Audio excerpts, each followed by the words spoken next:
नमस्कार। मैं रोया इसको तुम कहते हो गाना, मैं फूट पड़ा तुम कहते हो छंद बनाना। क्यों कवि कहकर संसार मुझे अपनाए, मैं दुनिया का हूँ एक नया दीवाना। जी हाँ विद्यार्थियों, आज हम पढ़ेंगे हरिवंश राय बच्चन को, इनकी दो प्रमुख कविताएं। एक का नाम है आत्मपरिचय और एक का नाम है एक गीत। आज की वीडियो में हम पढ़ेंगे आत्मपरिचय, क्लास 12 हिंदी आरओ चैप्टर नंबर 1 में। ये दोनों कविताएं संकलित हैं, लेकिन आज मैं आपको एक ही कविता पढ़ाने जा रही हूँ, क्योंकि कविता का विश्लेषण हम बहुत विस्तार पूर्वक करने वाले हैं। दो कविताएं एक साथ पढ़ेंगे तो फिर मिक्स हो सकती हैं और उसका विश्लेषण, स्पष्टीकरण, भावार्थ हम अच्छे से नहीं कर पाएंगे। इसके लिए आज के वीडियो में ये पहली कविता आत्मपरिचय हम पढ़ेंगे। चलिए शुरू करते हैं बच्चों। हालावाद के प्रमुख प्रवर्तक डॉक्टर हरिवंश राय बच्चन, इनके बारे में थोड़ी सी जानकारी प्राप्त कर लेते हैं। इनका जीवन परिचय इस प्रकार है। इनका जन्म 27 नवंबर 1907 को इलाहाबाद में हुआ। इन्होंने इलाहाबाद विश्वविद्यालय से अंग्रेजी विषय में एमए की परीक्षा उत्तीर्ण की तथा 1942 से 1952 ईस्वी तक यहीं पर प्राध्यापक रहे।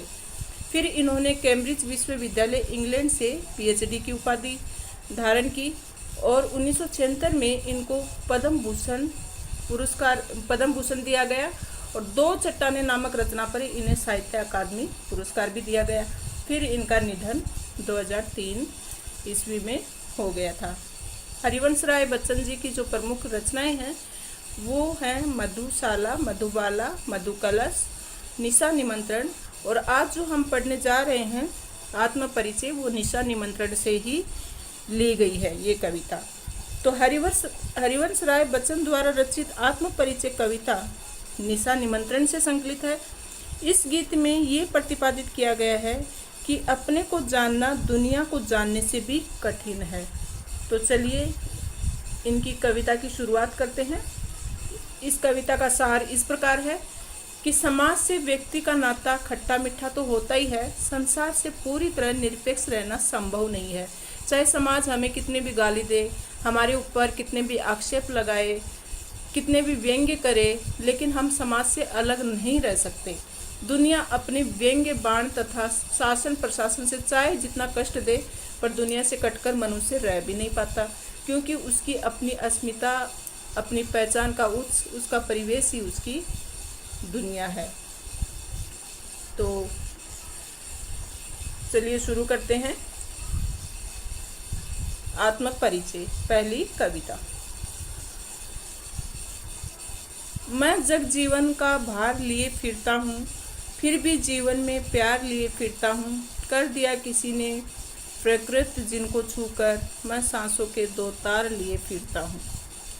यहाँ कवि क्या कहना चाहते हैं?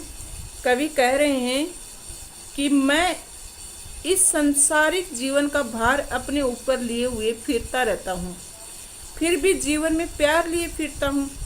इस तरह की व्यवस्था के बावजूद मेरे जीवन में प्यार सदैव बना रहता है, मेरे जीवन में प्रेम हमेशा बना रहता है। मैं इस सांसारिक जीवन का पूरा बोझा ढोए हुए फिरता हूँ, पूरा भार लेकर फिरता हूँ। ये व्यवस्था है, लेकिन फिर भी मैं खुश हूँ। मेरे जीवन में हमेशा प्रेम बना हुआ रहता है। कर दिया किसी ने झंकृत जिनको छूकर, मैं सांसों के 2 तार लिए फिरता हूँ।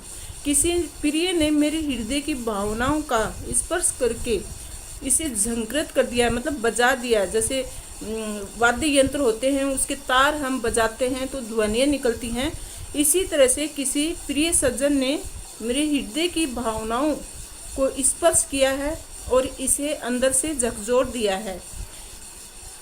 इस तरह मैं सांसों के 2 तार लिए फिरता हूँ। इस तरह मैं अपनी सांसों के 2 तार लिए हुए जग जीवन में फिरता रहता हूँ। फिर है, मैं स्नेह सुरा का पान किया करता हूँ, मैं कभी न जग का ध्यान किया करता हूँ। तो कवि बच्चन कहते हैं कि मैं प्रेम रूपी शराब को पीकर मस्त रहता हूँ। इसी मस्ती में इस बात का विचार कभी नहीं करता हूँ कि लोग मेरे बारे में क्या कहते हैं। समझे बच्चों? मैं स्नेह सुरा का पान किया करता हूँ, मैं कभी न जग का ध्यान किया करता हूँ। तो मैं प्रेम रूपी शराब को पीकर हमेशा मस्त रहता हूँ और लोग मेरे बारे में क्या सोचते हैं इस बारे में कभी परवाह नहीं करता। बहुत अच्छी कविता है, मुझे ये कवि भी बहुत पसंद है, इनकी रचनाएं भी बहुत अच्छी लगती हैं।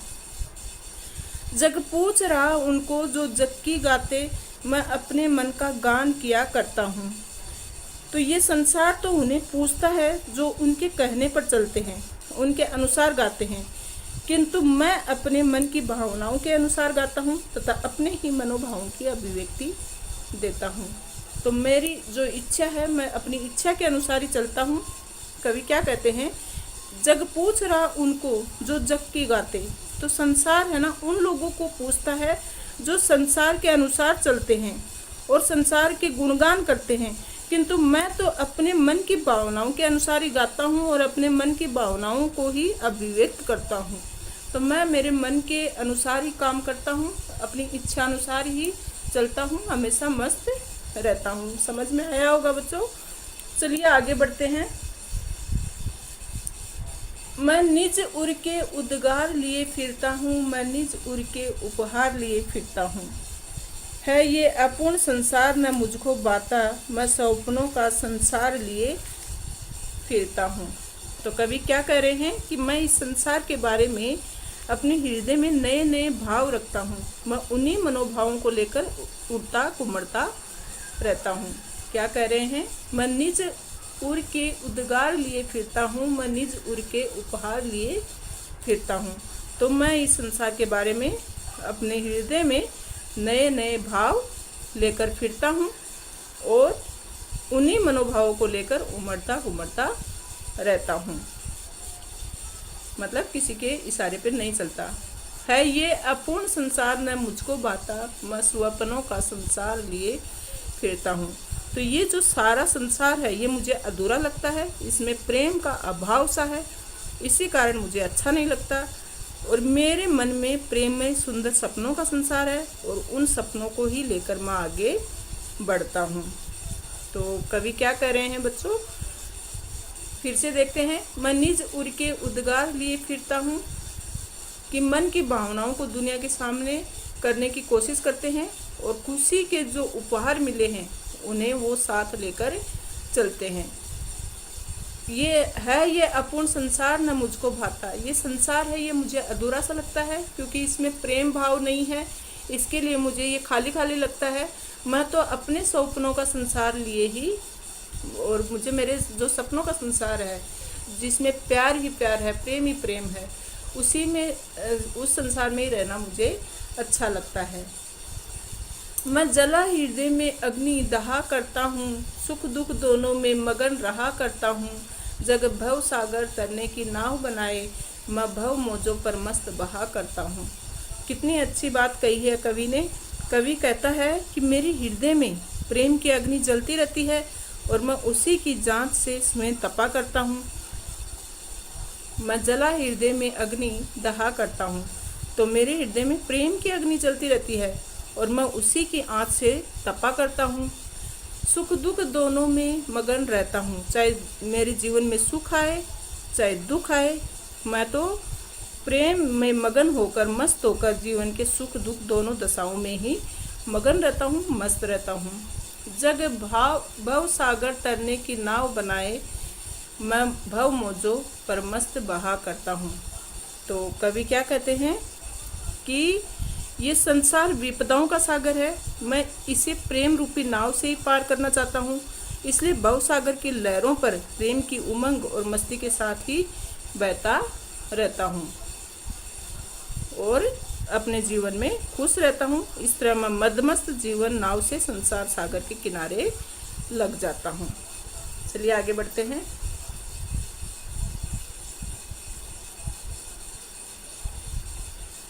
मैं यौवन का उन्माद लिए फिरता हूँ, उन्मादों में अवसाद लिए फिरता हूँ। जो मुझको बाहर हंसा रुलाती भीतर, मैं हाय किसी की याद लिए फिरता हूँ। तो कवि अपने संबंध में कह रहे हैं कि मैं जवानी की मस्ती में रहता हूँ, मेरे ऊपर प्रेम की अत्यधिक सनक सवार रहती है, क्योंकि युवा पीढ़ी की बात कर रहे हैं। इस दीवानगी में मुझे कदम कदम पर निराशा भी मिलती रहती है और दुख विषाद की भावना भी विद्यमान रहती है। इससे मेरी स्थिति बाहर से तो हंसते हुए पर अंदर से बहुत मुझे रुलाती रहती है।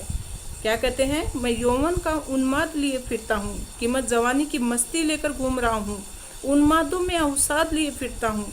मैं बाहर से तो खुश हूँ, लेकिन अंदर मुझे बहुत अवसाद मतलब दुख ही दुख है। अंदर मुझे बहुत सारे दुख झेलने पड़ते हैं, दुख की भावना विद्यमान रहती है। जो मुझको बाहर हंसा रुलाती भीतर, तो मुझको जो बाहर से तो हंसते हुए ऐसी लगती है कि मेरी मन स्थिति बाहर से तो हंसते हुए दिखती है, लेकिन अंदर ही अंदर मुझे रुलाती रहती है। मैं हाय किसी की याद लिए फिरता हूँ। इस स्थिति का मूल कारण ये है कि मैं अपने हृदय में किसी प्रिय की मधुर स्मृति बसाए हुए हूँ और हर समय उसकी याद करता रहता हूँ। कर यत्न मिटे सब सत्य किसी ने जाना, नादान वही है हाथ जहाँ पर दाना। फिर मूड न क्या जग जो इस पर भी सीखे, मैं सीख रहा हूँ सीखा ज्ञान भुलाना। तो क्या कर रहे हैं, कर यत्न मिटे सब सत्य किसी ने जाना। कवि कहता है कि इस संसार को जानने के लिए अनेक यत्न किए, अनेक प्रयत्न किए, सबने सत्य को जानने की कोशिश की, परंतु कोई भी सत्य नहीं जान पाया। जीवन सत्य को आज तक कोई नहीं जान पाया। नादान वही हाय जहाँ पर दाना। इस तरह जिसे भी देखो वही नादानी कर रहा है। इन संसार में जहाँ पर भी धन वैभव और भोग सामग्री मिल जाती है, वहीं पर दाना चुगने लगता है, अर्थात स्वार्थ पूरा करने लगता है। परंतु कवि की दृष्टि में ऐसे लोग मूर्ख होते हैं। फिर मूड न क्या जग जो इस पर भी सीखे। तो ऐसे लोग मूर्ख होते हैं, वे जानबूझकर सांसारिक लोभ मोह के चक्कर में उलझे रहते हैं।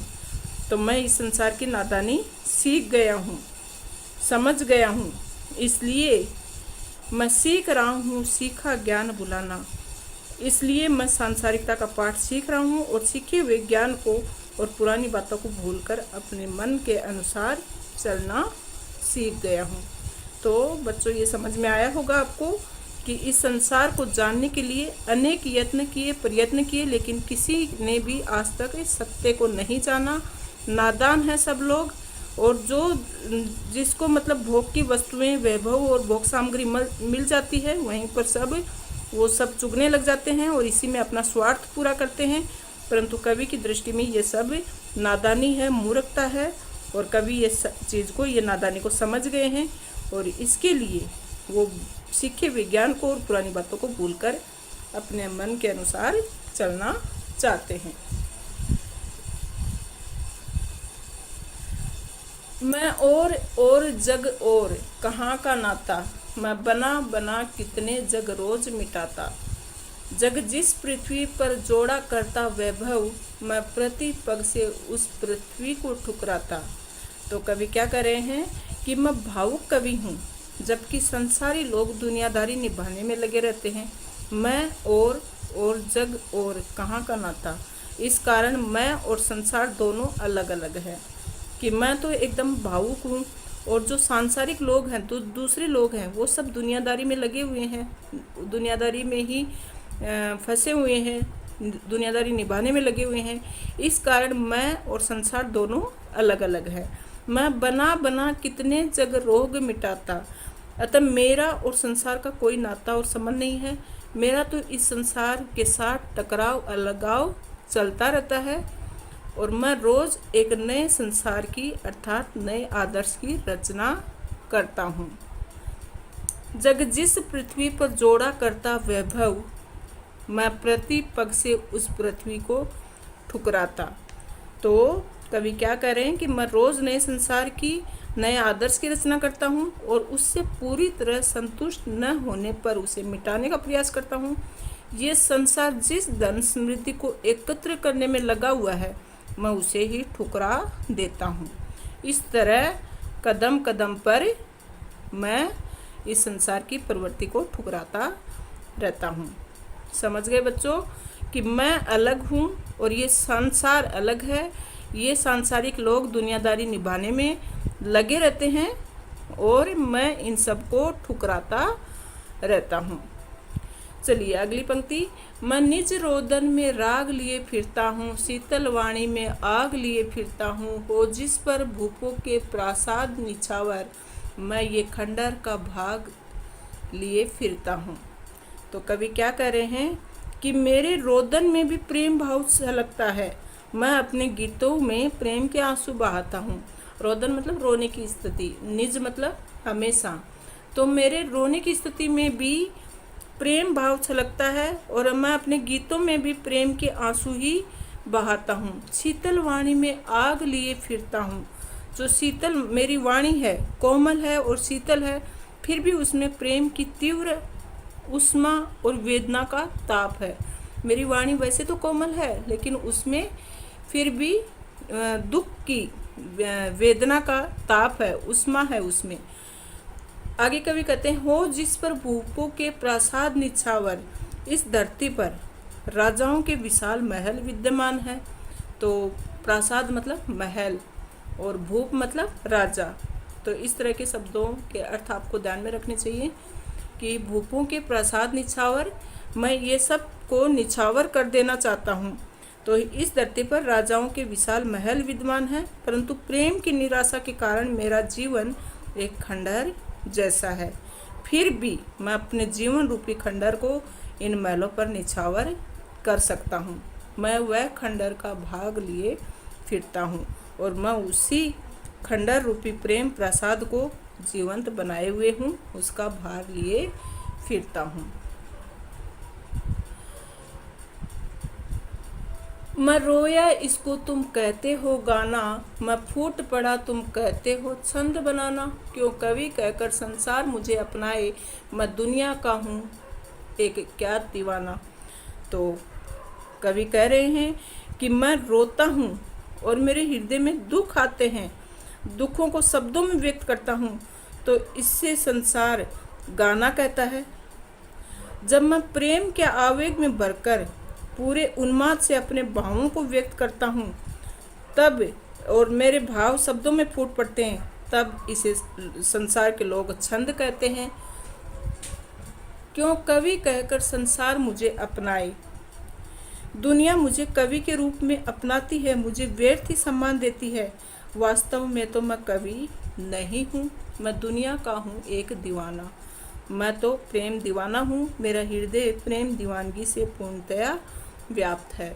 तो जब मैं रोते हुए गाता हूँ और अपने दुख व्यक्त करता हूँ शब्दों में, तो लोग कहते हैं कि गाना गा रहा है। और जब मैं प्रेम के आवेग में बहकर पूरी मस्ती से अपने भावों को व्यक्त करता हूँ, तो लोग कहते हैं कि छंद प्रस्तुत कर रहा है।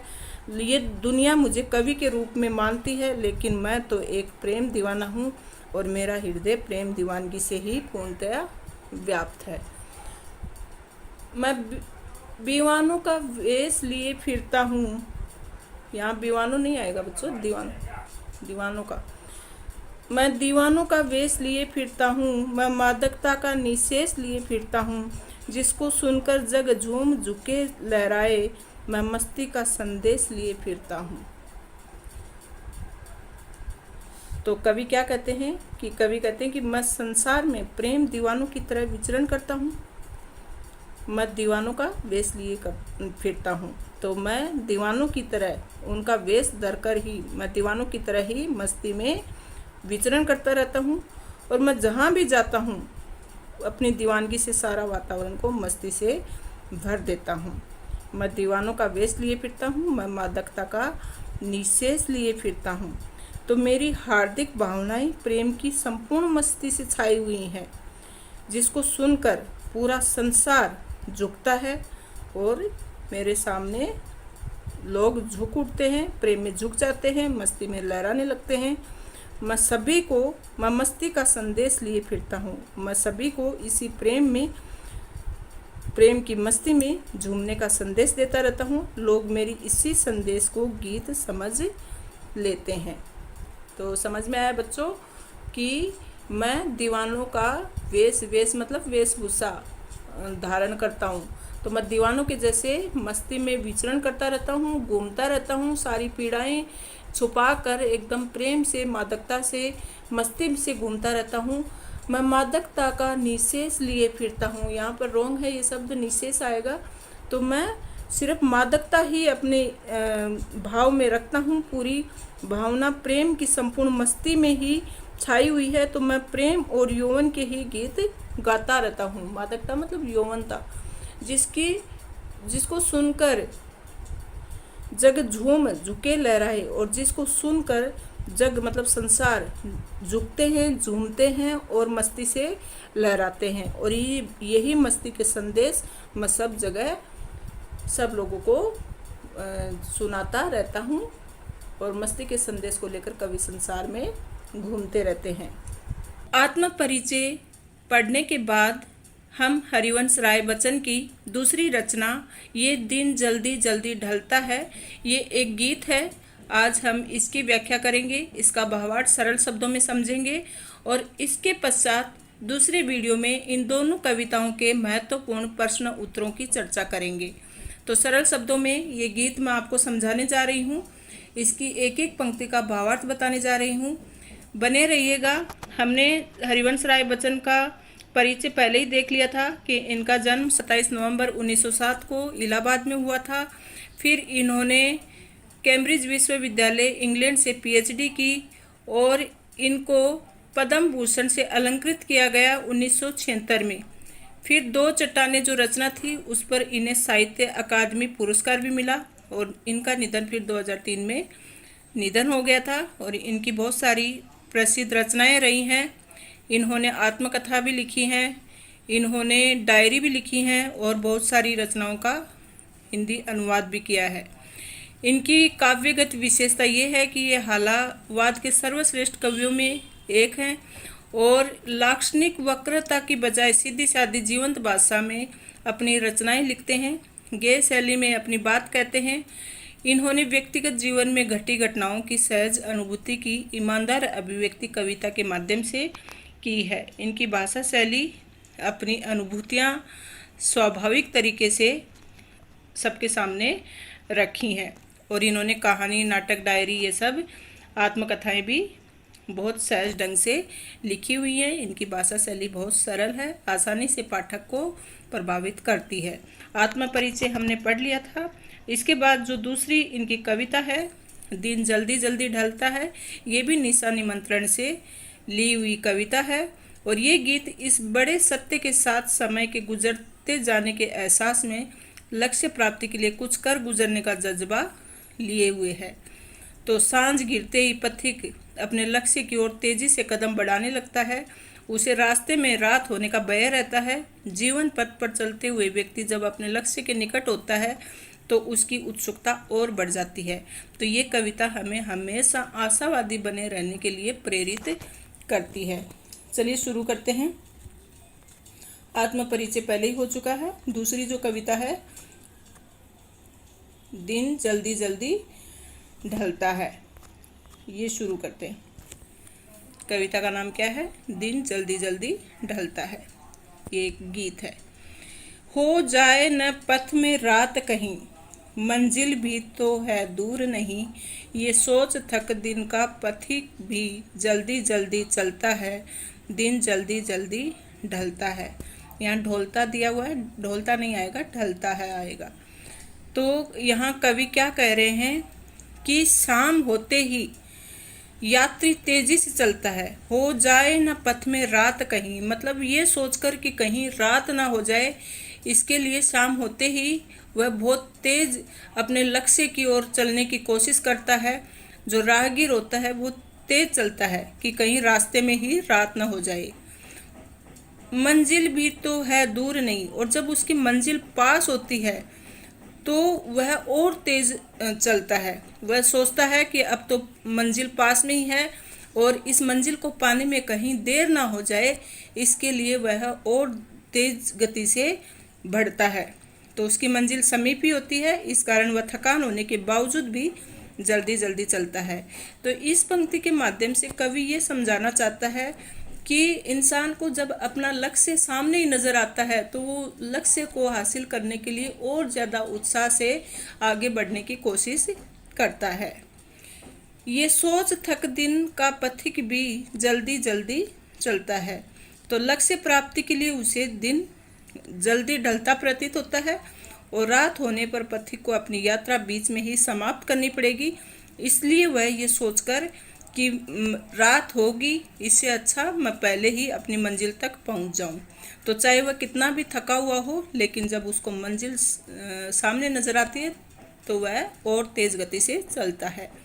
इसलिए थकित शरीर में भी उसका उल्लसित, तरंगित और आशान्वित मन उसके पैरों की गति कम नहीं होने देता, क्योंकि उसको सामने अपनी मंजिल नजर आती है तो वो और जल्दी आगे बढ़ता है। बच्चे प्रत्याशा में होंगे, नीड़ों से झांक रहे होंगे, ये ध्यान परों में चिड़ियों के भरता, कितनी चंचलता है, दिन जल्दी जल्दी ढलता है। तो प्रत्याशा का मतलब है आशा, नीड का मतलब है घोंसला और चंचलता का मतलब है अस्थिरता। हाँ, तो इसका अर्थ इस प्रकार होगा, बच्चे प्रत्याशा में होंगे। प्रत्याशा मतलब आशा। बच्चे अपनी माँ की आशा कर रहे होंगे, प्रतीक्षा कर रहे होंगे और वे इस आशा में होंगे कि उनकी माता जल्दी ही उनके पास पहुँचेगी। यहाँ माँ कौन? चिड़िया, और बच्चे चिड़िया के बच्चे।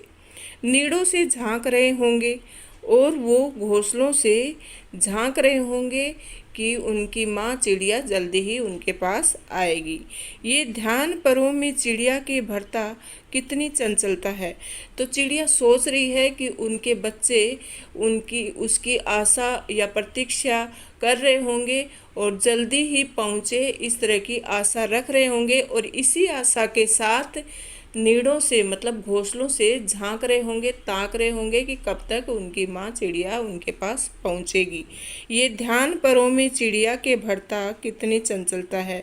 और जब ये ध्यान आता है कि उनके बच्चे उसका इंतज़ार कर रहे होंगे, उसके पंखों में तेजी आ जाती है। परों में चिड़िया के भरता, कितनी चंचलता है, उसके पंखों में बहुत तेजी आ जाती है और वे जल्दी जल्दी अपने घोंसलों में पहुँच जाना चाहती हैं। मुझसे मिलने को कौन विकल, मैं होऊं किसके हित चंचल। ये प्रश्न शिथिल करता पद को, भरता उर में विहलता है, दिन जल्दी जल्दी ढलता है। तो कवि कहता है कि वह इस संसार में अकेला है, इसलिए उससे मिलने के लिए कोई भी व्याकुल नहीं है, उसकी उत्कंठा से प्रतीक्षा नहीं करता। वह भला किसके लिए भागकर घर जाए। कि मतलब चिड़िया भी जाती है भागकर अपने बच्चों के पास कि उसके बच्चे उसका इंतज़ार कर रहे होंगे। एक पथिक है, रास्ते पर चलता है, वह भी ये सोचता है कि रात ना हो जाए, उससे पहले मैं अपने मंजिल तक पहुंच जाऊं। लेकिन कवि कहता है कि मैं किसके लिए घर जाऊं, कौन मेरा इंतज़ार करता है और कौन मेरे लिए व्याकुल हो रहा है। मैं होऊं किसके हित चंचल, मैं किसके भले के लिए घर भाग कर जाऊँ। तो कवि के मन में प्रेम तरंग जगने का कोई कारण ही नहीं है। ये प्रश्न शिथिल करता पद को, और ये प्रश्न कि उसका कोई इंतज़ार नहीं करता है, उसके पैरों में ठहराव ला देता है। मतलब उसके पद शिथिल हो जाते, कमज़ोर हो जाते, ढीले पड़ जाते हैं। उर में विहलता है और उसकी हृदय में ये बेचैनी आ जाती है कि उसके लिए तो कोई इंतज़ार ही नहीं करता है। तो उसके हृदय में ये व्याकुलता भर जाती है कि दिन ढलते ही रात हो जाएगी और रात में एकाकीपन और उसकी प्रिया की वियोग वेदना उसे अशांत कर देगी और वह किसके लिए घर जाए। घर तो कोई उसका इंतज़ार ही नहीं कर रहा, जबकि जब रात हो जाएगी तो वह अकेला पड़ जाएगा और अपनी प्रिया की याद में व्याकुल हो जाएगा, बेचैन हो जाएगा। दिन जल्दी जल्दी ढलता है। तो यही कवि कहना चाहता है कि दिन जल्दी जल्दी ढल जाता है और फिर रात आ जाती है और रात उसे अपनी प्रिया की बिछुड़ने की याद में एकदम अशांत कर देती है उसके मन को। इससे उसका हृदय पीड़ा से बेचैन हो उठता है। आत्म परिचय और एक गीत दिन जल्दी जल्दी ढलता है, ये दोनों ही हरिवंश राय बच्चन द्वारा रचित कविताएं थी, जिनका हमने बहुत अच्छी तरीके से इनका भावार्थ किया है, इनका विश्लेषण किया है और स्पष्ट शब्दों में एक एक शब्द का अर्थ समझा है। एक एक पंक्ति को हमने अच्छे से सुलझाया है। चलिए आज हम इनके महत्वपूर्ण प्रश्न उत्तरों की चर्चा करते हैं। बने रहिएगा। वीडियो अच्छा लगे तो लाइक करें, शेयर करें और चैनल को सब्सक्राइब करें। चलिए शुरू करते हैं। पहला प्रश्न है, कविता एक और जगजीवन का भार लिए घूमने की बात करती है और दूसरी ओर मैं कभी न जग का ध्यान किया करता हूँ। विपरीत से लगते हैं, इस कथनों का क्या आशय है? तो इसका उत्तर इस प्रकार है, कवि ने जीवन का आशय जगत से लिया है, अर्थात वह जगत रूपी जीवन का भार लिए घूमता है। कहने का भाव है कि कवि ने अपने जीवन को जगत का भार माना है। इस भार को वह स्वयं वहन करता है। वह अपने जीवन के प्रति लापरवाह नहीं है, लेकिन वह संसार का ध्यान नहीं करता। उसे इस बात से कोई मतलब नहीं है कि संसार या उसमें रहने वाले लोग क्या कहते हैं।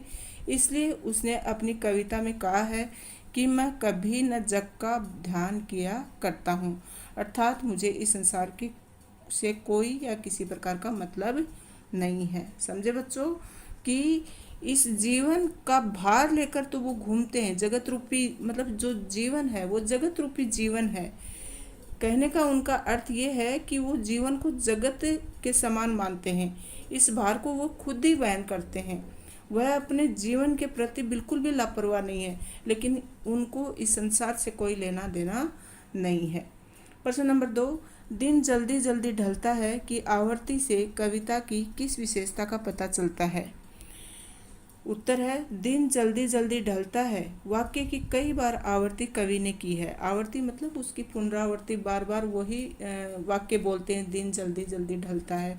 तो ये क्यों किया है, इसका मतलब क्या है? इससे आशय है कि जीवन बहुत छोटा है। जिस प्रकार सूर्य उदय होने के बाद अस्त हो जाता है, ठीक वैसे ही मानव जीवन है।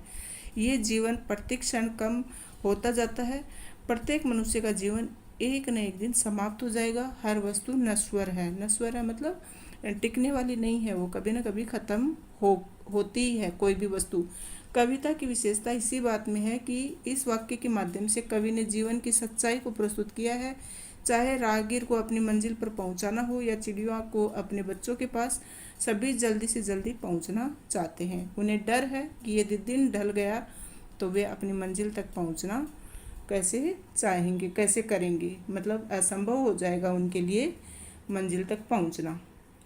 चलिए प्रश्न नंबर 3, जहाँ पर दाना रहते हैं वही नादान भी होते हैं। कवि ने ऐसा क्यों कहा होगा? तो दाना का आशय है जानकार लोग, अर्थात सब कुछ जानने वाले और समझने वाले लोग। कवि कहता है कि संसार में दोनों तरह के लोग होते हैं, ज्ञानी और अज्ञानी, अर्थात समझदार और नासमझ। दोनों ही तरह के लोग इस संसार में रहते हैं। जो लोग प्रत्येक काम को समझ बूझ कर करते हैं वे दाना होते हैं, जबकि बिना सोचे समझे काम करने वाले लोग नादान होते हैं। अतः कवि ने दोनों में अंतर बताने के लिए ऐसा कहा है। मैं और जग और कहाँ का नाता पंक्ति में और शब्द की विशेषता क्या है? कि मैं कोई और हूँ और ये संसार है वो कोई और है। तो इन दोनों में कहाँ का नाता है, किस प्रकार का नाता है? मेरे और संसार में तो बहुत फर्क है। तो इसमें जो और शब्द आया है उसकी क्या विशेषता है? इस कविता में कवि ने और शब्द का प्रयोग 3 अर्थों में किया है। इस शब्द की अपनी ही विशेषता है जिसे विशेषण के रूप में प्रयुक्त किया गया है। मैं और मैं, इसमें और शब्द का अर्थ है कि मेरा अस्तित्व बिल्कुल अलग है। मैं तो कोई अन्य ही अर्थात विशेष व्यक्ति हूँ।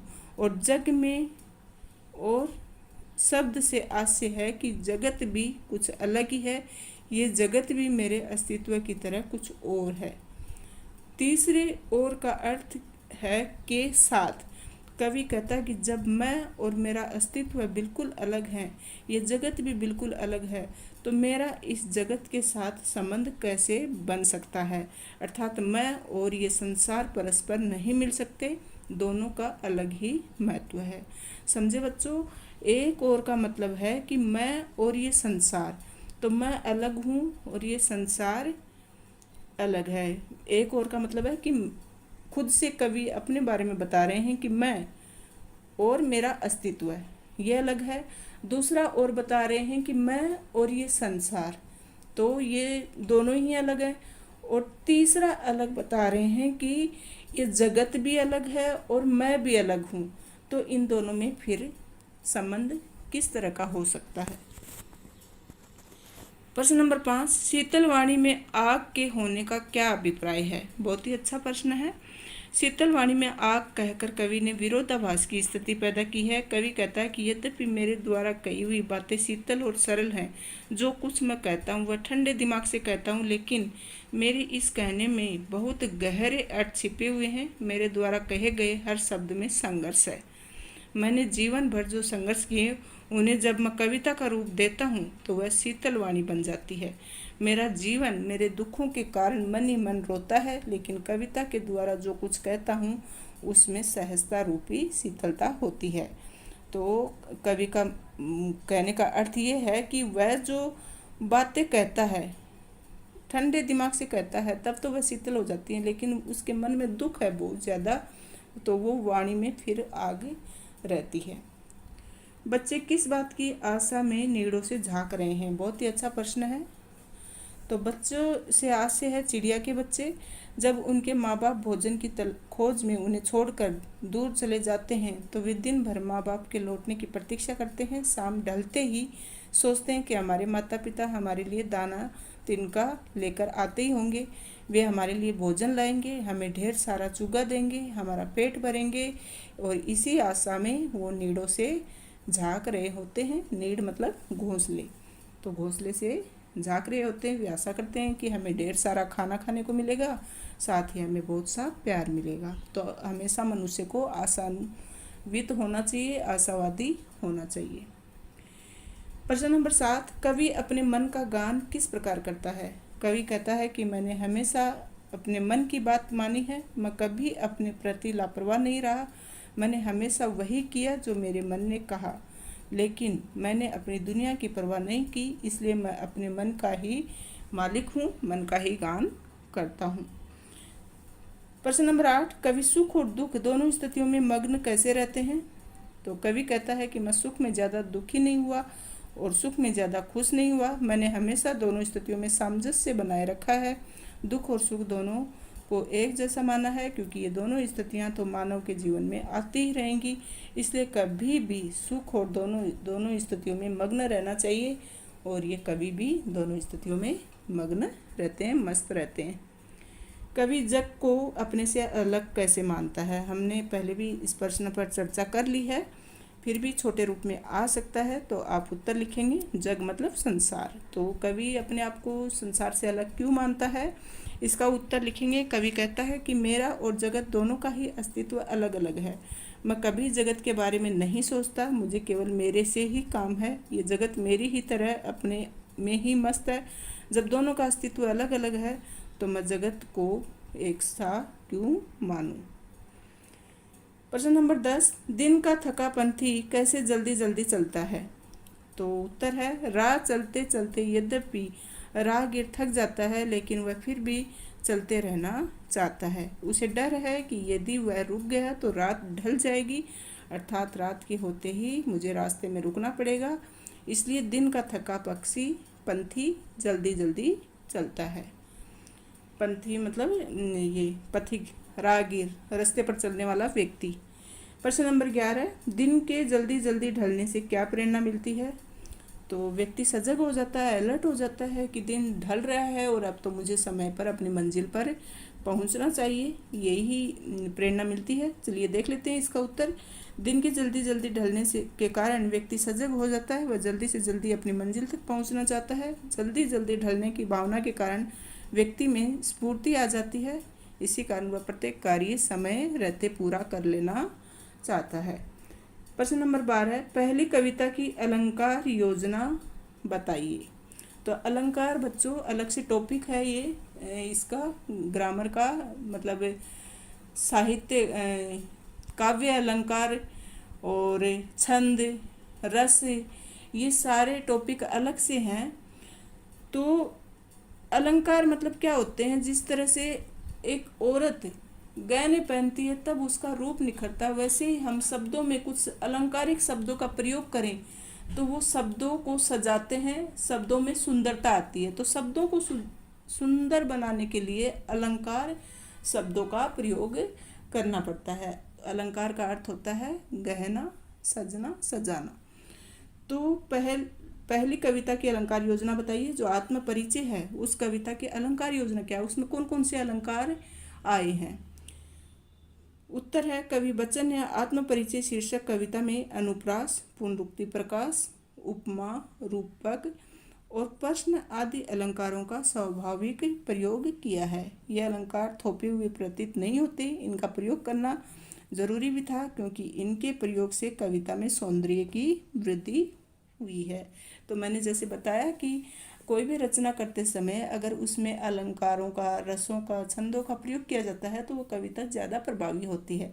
तो कवि ने भी इस कविता में अलंकारों का प्रयोग किया है, लेकिन वो अलग से दिख नहीं रहे, वो कविता में ही रम गए और कविता को बहुत सुंदर बना रहे हैं। तो इस तरह से अलंकार का प्रयोग करने से कविता और ज़्यादा प्रभावी बन जाती है। तो ये अलंकारों का इस कविता में प्रयोग हुआ है। जैसे पुनरुक्ति प्रकाश है, अनुप्रास है और उपमा है, रूपक है, ये सारे अलंकार इसमें प्रयोग हुए हैं। प्रश्न नंबर 13, कवि की भाषा शैली के बारे में बताइए। तो कवि की दोनों कविताओं की भाषा सहज, सरल और स्वाभाविक है। यद्यपि कहीं कहीं संस्कृत निष्ठ शब्दावली का प्रयोग हुआ है, लेकिन वह कठिन नहीं लगती। भाषा में भावों का अभिव्यक्त करने की पूरी क्षमता है। भाषा शैली प्रभावशाली है। देशज विदेशी सभी तरह के शब्दों का प्रयोग कवि ने किया है। प्रश्न नंबर 14, कवि ने किस शैली का प्रयोग किया है? तो कवि ने आत्म परिचय शीर्षक कविता में कवि ने वैयक्तिक अर्थात मैं शैली का प्रयोग किया है।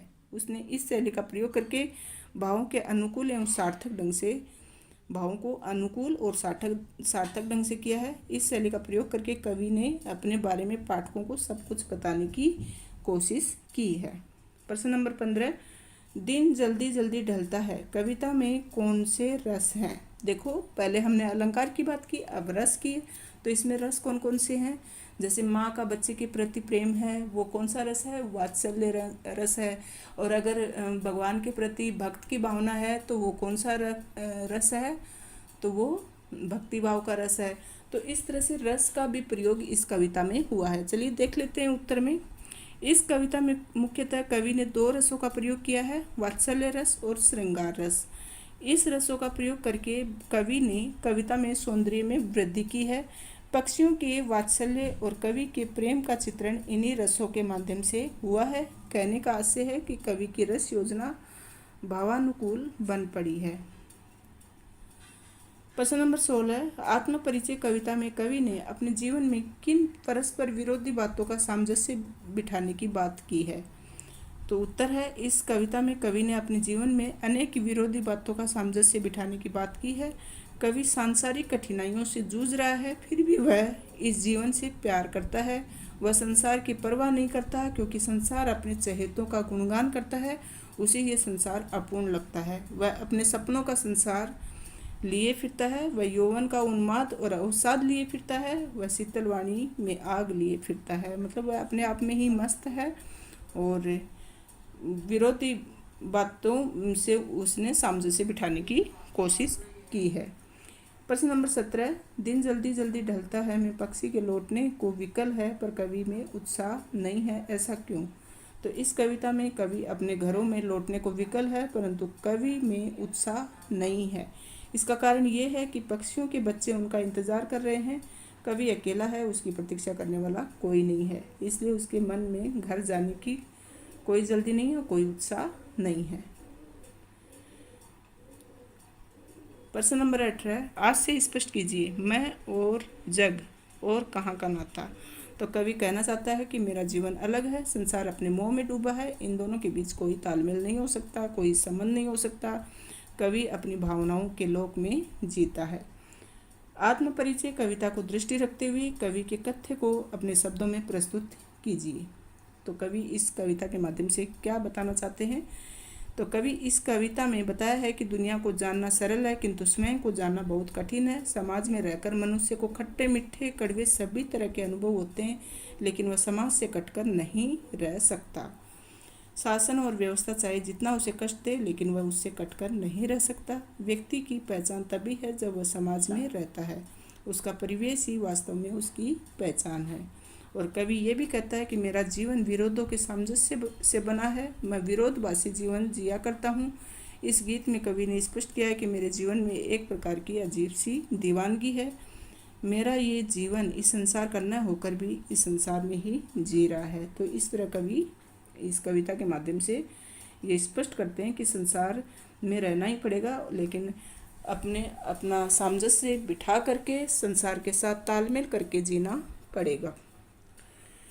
प्रश्न नंबर 20, दिन जल्दी जल्दी ढलता है। गीत में थके हुए राई को प्रारंभ में जल्दी जल्दी चलने को आतुर दिखाया है और बाद में उसके कदम धीमे हो जाते हैं। ऐसा क्यों? कितना महत्वपूर्ण प्रश्न है बच्चों।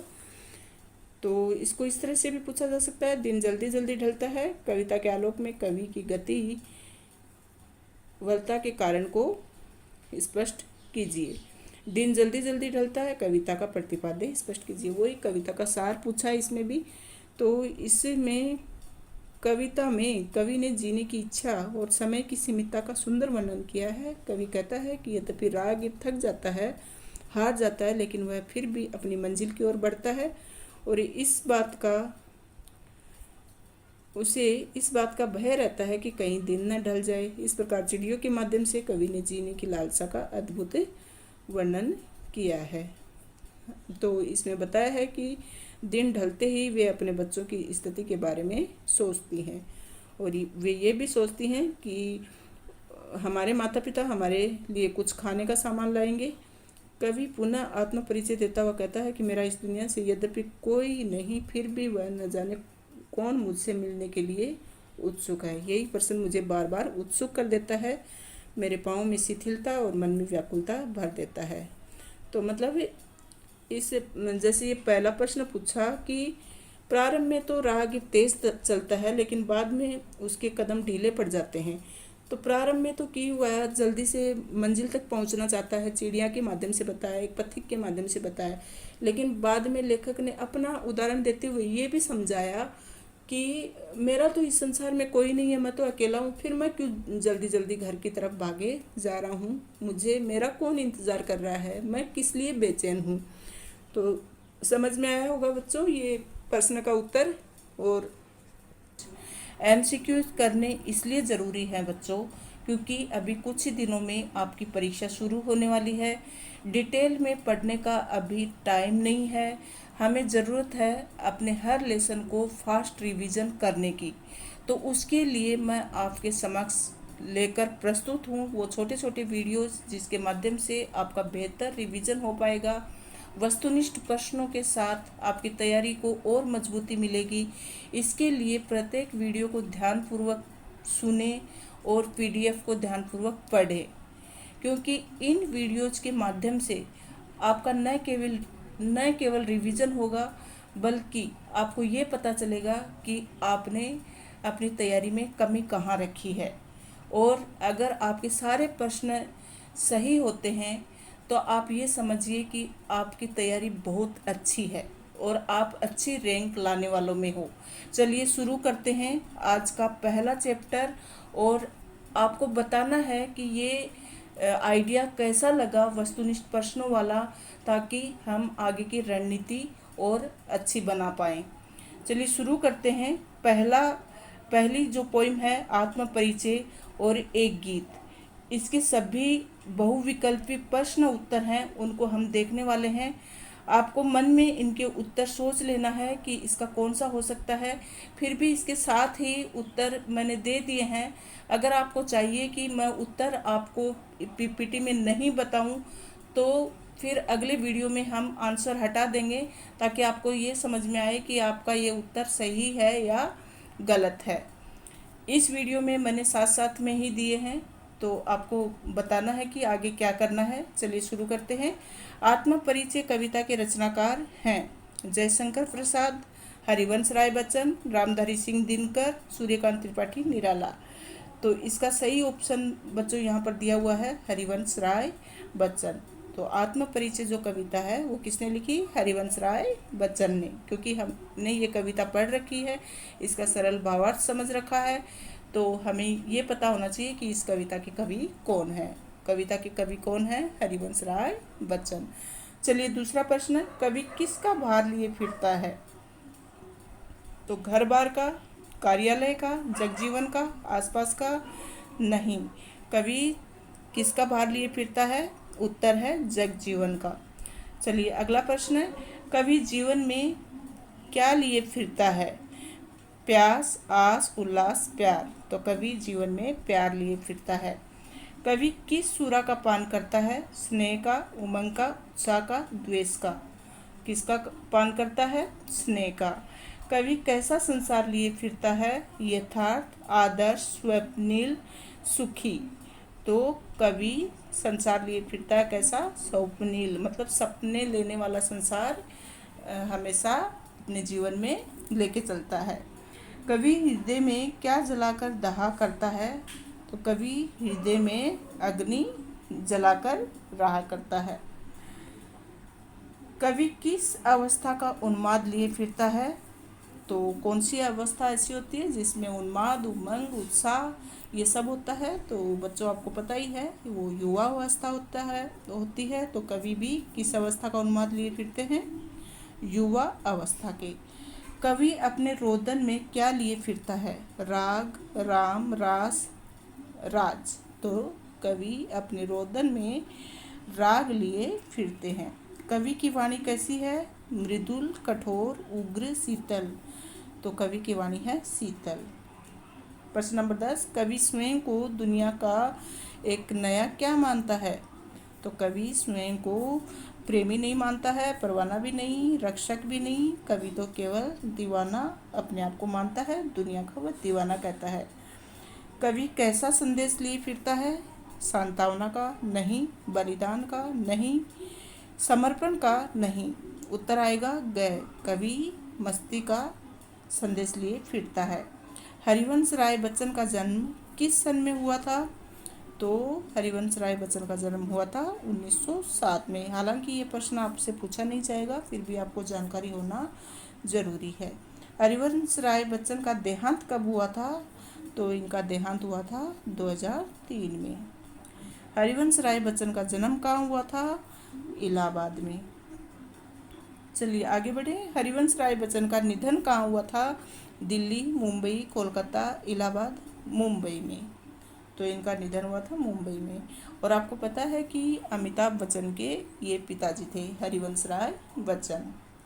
मंजिल मंजिल भी तो है दूर नहीं, ये विचार किसके मन में आ रहा है? बहुत ही इम्पोर्टेंट प्रश्न है। तो ये आ रहा है पंथी के मन में। पंथी मतलब जो रास्ते पे चलता है, राहगीर जो होता है। दिन जल्दी जल्दी ढलता है गीत किस कवि का है? ये है बच्चन जी का।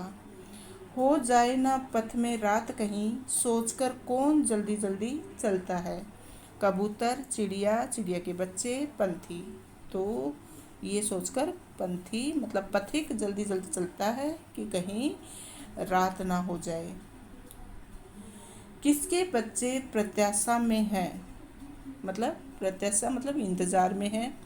तो बुलबुल के, चिड़िया के, कोयल के, मैना के? किसके बच्चे? चिड़िया के। नीड़ का अर्थ क्या है? जल, कमल, तालाब, घोंसला?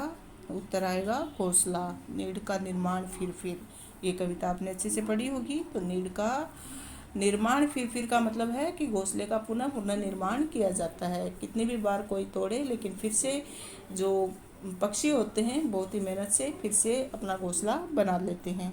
नीड़ का अर्थ है घोंसला। घर जाते हुए कवि के पग शिथिल क्यों हो जाते हैं? मतलब कमज़ोर क्यों पड़ जाते हैं?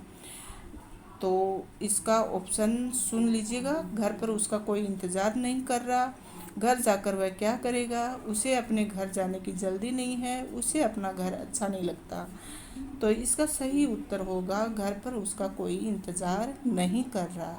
जब कोई घर पर हो और इंतज़ार कर रहा हो तो हमारा मन करता है घर जाने का, लेकिन हमारे लिए अगर कोई इंतज़ार ही नहीं कर रहा है तो घर जाने की इच्छा नहीं होती। तो ये कवि ने यहाँ अपना दर्द बताया है कि घर में उनके लिए कोई उनका इंतज़ार नहीं कर रहा, इसके लिए घर जाने का मन नहीं हो रहा था। मतलब उनके पैर शिथिल पड़ रहे थे। बच्चों की याद आते ही चिड़िया क्या करती है? चींची की आवाज़ करती है, तेज़ी से उड़ती है, दाना चुगती है, पंख फैलाती है? इसका सही उत्तर है वह तेज़ी से उड़ती है। संसार के लोग पृथ्वी पर क्या जोड़ते हैं? धर्म, मोक्ष, अर्थ, काम। तो संसार के लोग पृथ्वी पर क्या जोड़ते हैं? अर्थ। कवि कैसे संसार को ठुकराता है? ईमानदार, सत्यनिष्ठ, कर्मशील, वैभवशाली। तो कवि वैभवशाली मतलब जो धन धान्य से परिपूर्ण संसार है उसको कवि ठुकरा देता है। कवि उन्माद में क्या लिए फिरता है? अवसाद। अवसाद मतलब क्या होता है? दुख।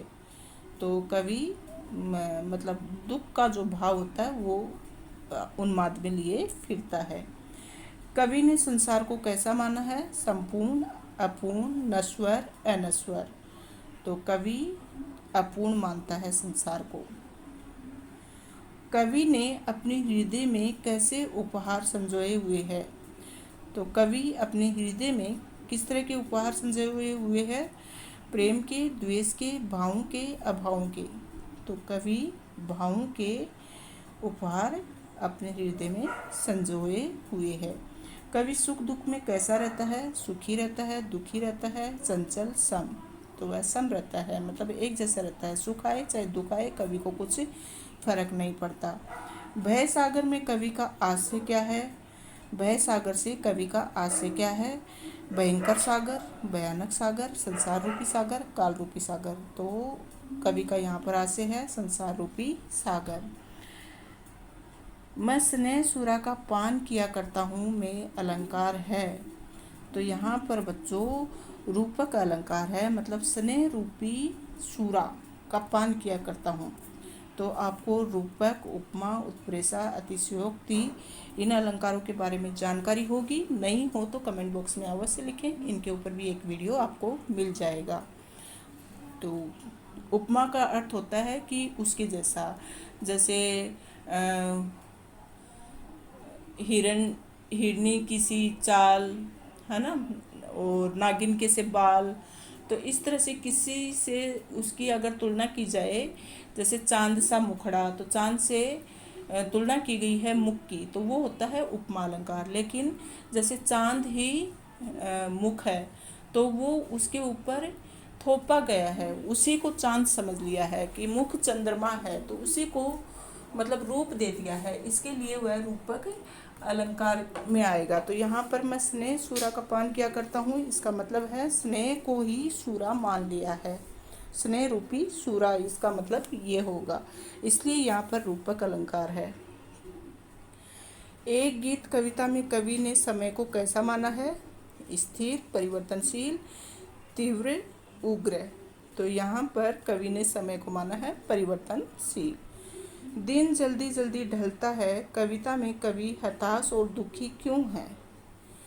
पत्नी से तलाक होने के कारण, प्रियतमा की निष्ठुरता के कारण, संतान सुख से वंचित होने के कारण, परिवार से बिछुड़ने के कारण। तो परिवार से बिछुड़ने के कारण कवि हताश और दुखी है। बहुत ही इम्पोर्टेंट प्रश्न है, पूछा जा सकता है। कवि के हृदय में कैसे भाव भरे हुए हैं? प्रसन्नता के, उत्साह के, विहलता के और घृणा के। तो कवि के हृदय में विहलता मतलब दुख के भाव, व्याकुलता के भाव भरे हुए हैं। दिन ढलने के साथ ही बच्चे कहाँ से झांकने लगे होंगे? खिड़की से, छत से, दरवाजे से, नीड़ों से। तो बच्चे तो चिड़िया के बच्चे हैं, वो घोंसलों में ही रहते हैं, इसके लिए यहाँ पर आएगा नीड़ों से।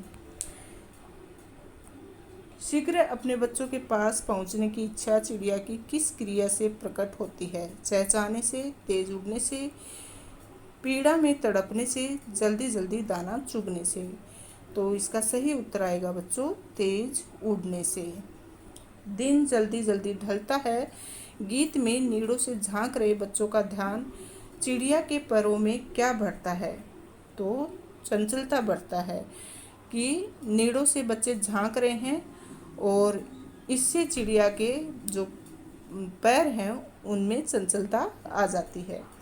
दिन जल्दी जल्दी ढलता है कविता में दिन का पंथी किसे कहा गया है? तो सूर्य को कहा गया है। मुझसे मिलने को कौन विकल? दिन जल्दी जल्दी ढलता है गीत का ये प्रश्न उर में क्या भरता है? तो ये विहलता भरता है कि मुझसे मिलने के लिए कौन व्याकुल होगा, मेरा कौन इंतज़ार कर रहा होगा, मेरे घर में कौन है, ऐसा कवि सोचते हैं और उनके उर उर मतलब हृदय में कैसा भाव आता है, विहलता मतलब व्याकुलता का भाव आता है। पतंग कविता में खरगोश की आँखों जैसा किसे कहा गया है? लाल सवेरा, बौछार, पतंग, पतला कागज, लाल सवेरा को। मैं हूँ किसके हित चंचल, दिन जल्दी जल्दी ढलता है, गीत का ये प्रश्न पैरों को कैसा कर देता है? शिथिल कर देता है। कवि के फूट पड़ने को समाज ने क्या कहा? छंद बनाना कहा। आत्म परिचय कविता में कवि का संदेश क्या है? मस्ती, हंसी, सुधारवाद, निष्क्रियता। तो इसका सही उत्तर है मस्ती।